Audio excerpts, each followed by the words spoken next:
Hi guys, my name is Chloe, welcome back to my channel, and today I'm going to be talking about all the books that I read in September. So I had so many reading plans for September. I was gonna try to take part in 3 different readathons, each of which had loads of different prompts, and I wanted to read as much as I can considering I didn't really have much else to do. And then Disney Dreamlight Valley came out, which is a game I've been waiting to play since the summer.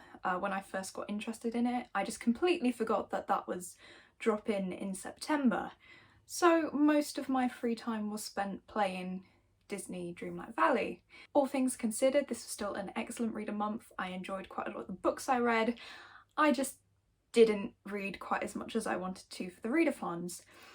So I'm not going to go through all of the different prompts and stuff, but I will just do a very quick recap on what I was able to do for those readathons.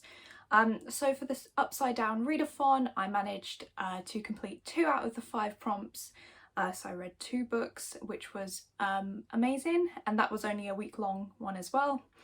For Scooby-a-thon, I managed to read 7 books and also watch 1 movie.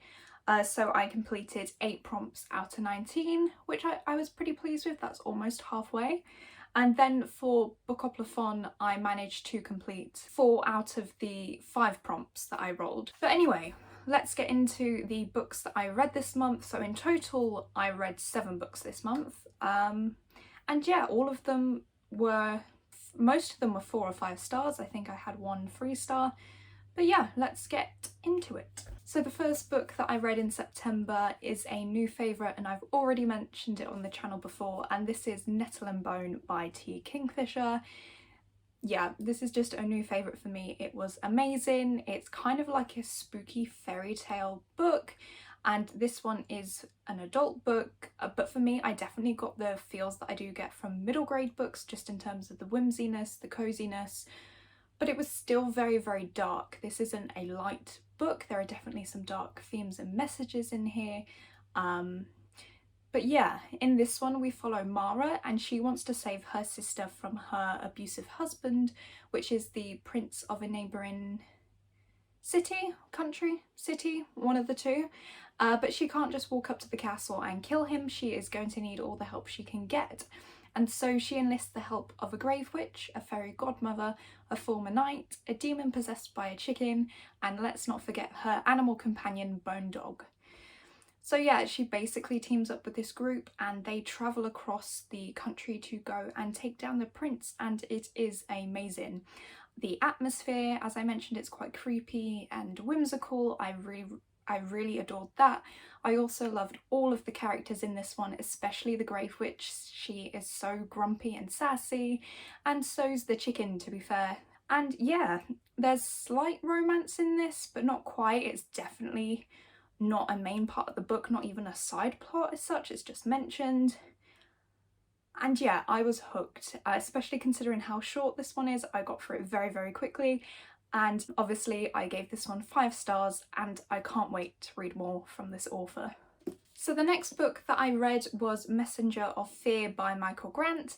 I don't really know what I was expecting from this one, but it was definitely an interesting read. I gave this one 4 stars. And yeah, I think this one is like a YA thriller horror sort of book. And yeah, it's kind of hard to explain, especially since it wasn't what I was expecting. But in this one, we also follow a character called Mara, and she wakes up in a place that is very unfamiliar, and she's surrounded by fog, and she has no idea how she got there. And then she comes across the messenger, who is this guy, and yeah, she basically goes along with him, and he's kind of like a god kind of thing, or like he's not human.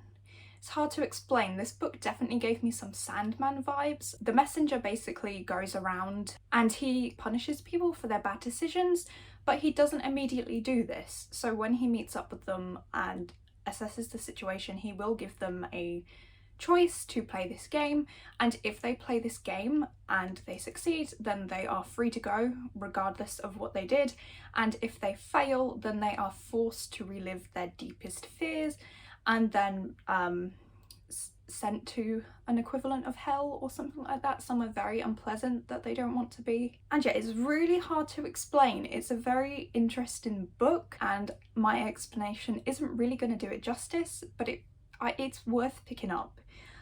Especially since it was a lot darker than I envisioned. We do get to see different characters' deepest fears, and some of them are quite disturbing. There is one scene where you are basically accompanying Mara as she just witnesses a guy being burnt to death, and it's quite graphic. A lot darker than I was expecting for YA, but very, very interesting. And yeah, I did not see the twist coming at the end. As I mentioned, it's kind of a thriller. So yeah, it was just enjoyable, and I did read this one pretty much in a day or two as well. It was just so hard to put down. But yeah, that's probably a really bad explanation, but it's the best I can do. So the next book that I read is a booktube favourite, I'd say, and this is The Silent Patient by Michaelides. I still don't know how to pronounce his name. And yeah, this one is an adult thriller, and we basically follow Alicia. I think that's how you say her name, Alicia, and she has killed her husband and then refused to speak to anyone ever again. And so we get to follow this story through her diary entries, but also through Theo, who is her psychotherapist, who's trying to work out why she killed her husband and like trying to help her so that she will talk again. So yeah, we kind of get, it's not quite dual narrative because they're not balanced. You definitely get more from Theo's side versus Alicia's diary entries. They're more they're kind of sprinkled throughout, not necessarily swapping back and forth. But yeah, I really liked this one. I gave this one 4.5 stars. It possibly would have been a 5, but I was kind of spoiled at one point on BookTube. Not intentionally, it was just my fault. I carried on watching a video and it just happened. But it got the extra 0.5 stars. It would have been a 4 because it didn't quite play out how I thought it was going to based on the spoilers that I got. So I was still shocked, which was great. This one was also fast to read. I didn't read it quite as quickly, but the chapters are very short, so it's a really fast-paced thriller, easy to get through, and yeah, I just had a lot of fun reading this one. Also gonna apologise in case you can hear the washing machine, it is currently on. So the next book that I finished in September was Anatomy, a Love Story by Dana Schwartz, and this one I really enjoyed, and it's one of the perfect books to pick up at this time of year, fall, going into winter. I think if you pick this one up around this sort of time, your reading experience is going to be enhanced, or at least I tend to enjoy these sort of like historical gothic fictions around this time of year.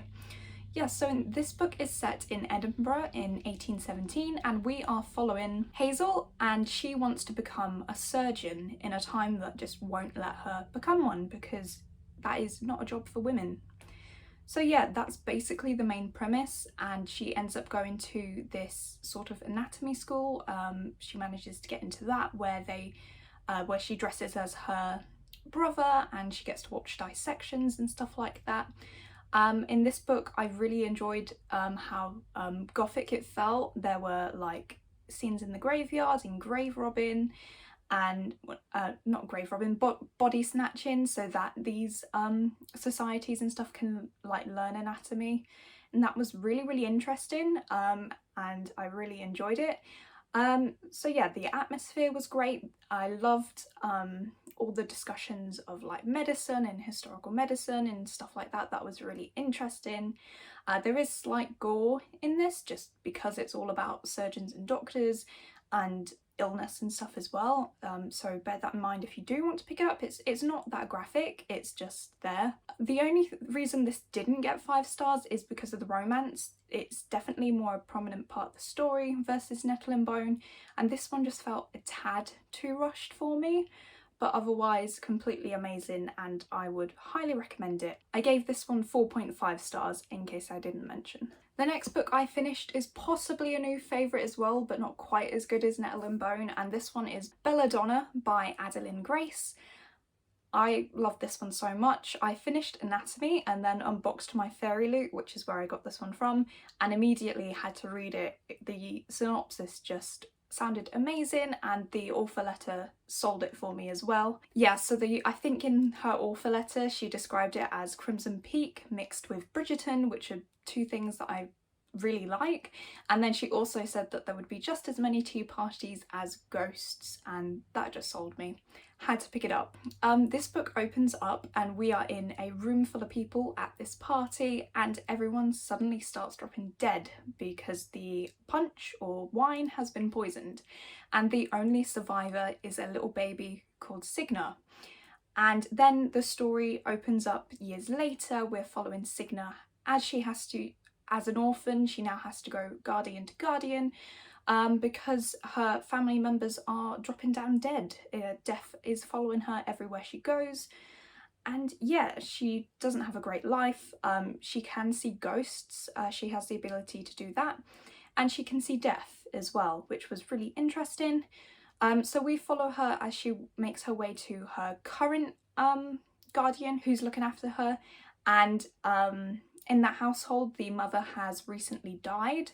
And it turns out that her death might not be natural and that she might have been poisoned, and it's up to Signa, along with her abilities to talk to ghosts and to death and stuff like that, to solve the murder and help out the family. And yeah, I really enjoyed this one. I think reading this in the fall also helped. It's the perfect atmosphere. I loved how many, like, I loved how prominent the ghosts actually were. Like, they were part of the plot. They were also there to give some sort of atmosphere as well, and that was really great. And yeah, in this one I enjoyed the romance just so much more. And yeah, there was a few twists at the end in terms of the murderer and other things that I just did not see coming, which also made this one a 5-star book. The next book I finished in September is The Seven Husbands of Evelyn Hugo by Taylor Jenkins Reid. And yeah, I finally got around to reading this book and I gave it 4 stars. I really enjoyed it, a lot more than Daisy Jones and the Six, which is the other book I've also read by her. I just found the Hollywood and movie industry a lot more interesting to read about versus the music industry, which was prominent in Daisy Jones and the Six. This one's just really compelling. Like, the more I read, the more I wanted to find out about Evelyn and her life story. So yeah, I enjoyed this book, just not quite as much as I expected to. I just didn't feel attached to Evelyn or the other characters quite as much as I should have done to enjoy this as much as a 5-star read, if that makes any sense. But yeah, I loved how intriguing this was. I loved the glamour and the setting that we got, especially when Evelyn was telling her story. I think everyone knows what this book is about, but we are following Monique, who's a reporter for, I think it's a magazine or a newspaper, and Evelyn has recruited her to tell her life story. She's ready to come clean about different things throughout her life, and she will only talk to Monique and no one knows why. And yeah, it was really good. I loved how this one wrapped up, and I loved the reveal at the end, and I really liked the LGBT rep in this one. I didn't realise how prominent that actually would be in this book, so that was a nice surprise as well. And the final book that I read in September was just a small one, and this was Dead Deep by Justin Somper. This was a very short novella, and it's part of the Vampirates series. So this one was a lot of fun. I rated it 3.5 stars. I enjoyed it, and I really liked the introduction of the fishtails, who are basically this world's mermaids. So that was really interesting. It was quite a unique take on mermaids, which I really enjoyed. But in this book we primarily follow Connor and his pirate friends, and we don't get to see any of Grace or the Vampirates, and they're definitely my favourite parts of the story. All my favourite characters are on the Vampirate ship, so that's why I didn't enjoy this one as much as the series. So yeah, I'm currently reading book 2 at the minute and really enjoying it again, so it was just because this one didn't have my favourite characters in, and it's also a really short story, and I don't tend to rate short stories very high just because not too much can happen and develop in them. But yeah, this one was good fun and I'm looking forward to reading the rest of the series. So those were all the books that I read in September. I'm really excited to get into October's reading. I've already started reading like seasonal type books and I'm looking forward to carrying on with that throughout October. Let me know down below if you've read any of these and what did you think. And yeah, I hope you are enjoying your current reads and I will see you in the next one. Bye!